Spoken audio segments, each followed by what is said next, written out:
Berikutnya soal B2. Lampu sodium 100 watt memancarkan energi serba sama ke segala arah. Oke. A. Berapakah banyak foton yang dipancarkan lampu? B. Pada jarak berapakah dari lampu suatu permukaan menyerap foton sebanyak 1 foton per sentimeter persegi per waktu?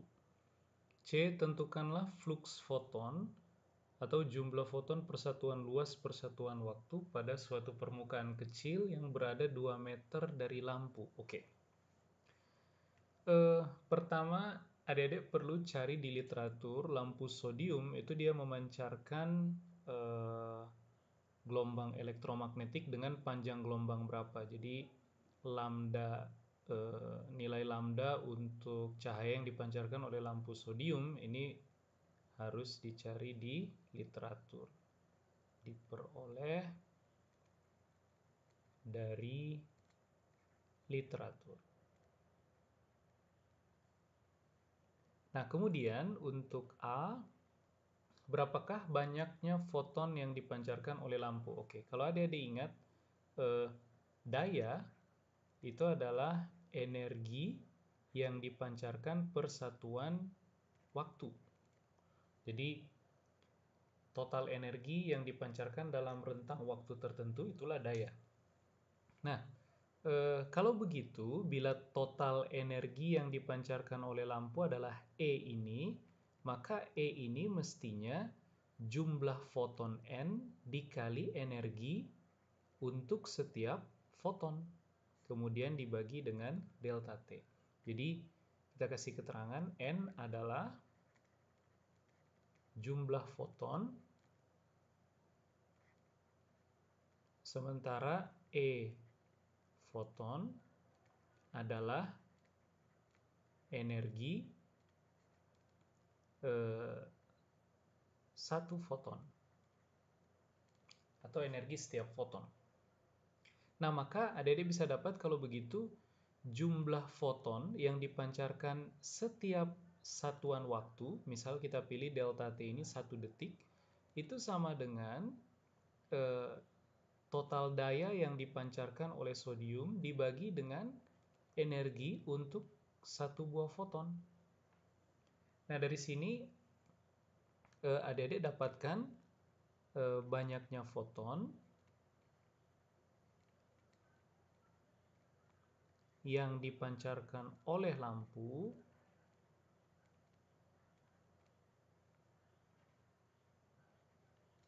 setiap detik atau setiap satuan waktu. Nah, adik-adik tinggal substitusikan nilai P dan nilai energi foton. E foton dapat dari mana? Energi foton adik-adik peroleh dari, ingat, E foton, energi untuk satu buah foton adik-adik dapat dari H dikali C per lambda. Nah, gunakan lambda untuk cahaya lampu sodium yang adik-adik dapatkan dari literatur. Nah, kemudian B, pada jarak berapakah dari lampu suatu permukaan menyerap foton sebanyak 1 foton per sentimeter per detik? Oke. Misal ini sumber si lampu sodium itu sendiri. Kemudian adik-adik tinjau jarak R dari sumber ini. Nah, tapi jarak R ini bisa ke arah sini, bisa ke arah sana, bisa ke arah sana, bisa ke arah sana, dan seterusnya. Maka bisa juga ke arah sini, bisa juga ke arah sini, R, ke segala arah. Nah, maka titik-titik yang berjarak R dari sumber itu adik-adik bisa representasikan sebagai permukaan bola berjari-jari R diukur dari sumber. Nah, yang ini adalah permukaan bola. Permukaan bola ini adalah kumpulan posisi-posisi yang berjarak R diukur dari sumber. Dan luas permukaan bola ini, luasnya adalah 4pi R kuadrat. Nah, kita diminta untuk menentukan pada jarak berapakah. Jadi kita mau cari R ini supaya sebuah permukaan, jadi si permukaan bola ini menyerap foton sebanyak 1 foton per cm persegi per detik. Jadi N per delta T tadi, kalau dibagi dengan 4pi R kuadrat, maka dia harus menghasilkan 1 cm pangkat min 2 kali detik pangkat min 1. Jadi kita ingin supaya di permukaan bola berjari-jari R ini, atau pada titik-titik yang berjarak R dari sumber, N per delta T dibagi 4pi R kuadrat itu menghasilkan 1 cm pangkat min 2 kali detik pangkat min 1. Nah, maka dari sini adik-adik peroleh kalau begitu R kuadrat itu sama dengan N per delta T dikali 1/4 pi kali 1 cm min 2 detik min 1.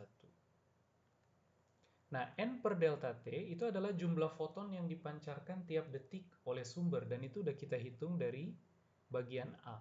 Jadi yang ini diperoleh di pertanyaan A. Nah, sehingga adik-adik dari sini bisa langsung hitung kalau begitu R atau jarak ke titik yang jumlah foton per detik persatuan luasnya adalah 1 cm min 2 detik min 1, itu ketika R sama dengan akar dari N per delta T, dan ini bilangannya udah kita dapat dari pertanyaan A, dikali 1/4 pi 1 cm min 2 detik min 1. Kemudian yang C, tentukanlah flux foton pada suatu permukaan kecil yang berada 2 meter dari lampu. Oke, nah sekarang pertanyaannya mirip dengan B, hanya saja sekarang yang ditanya justru jumlah foton per satuan luas tiap waktu.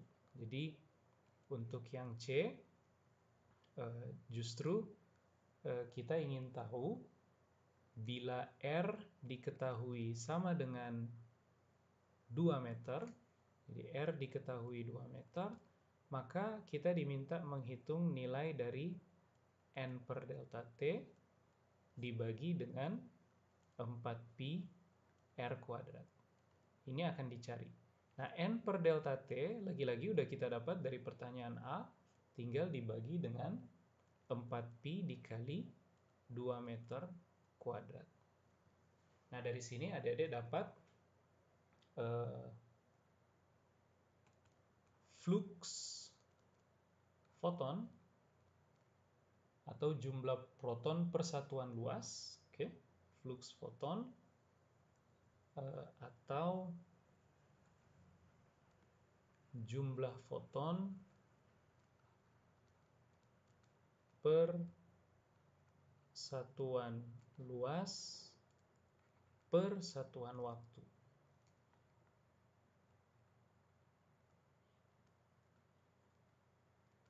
Atau adik-adik bisa bayangkan ini sebagai berapa banyak sih foton yang menembus sebuah area tiap waktu.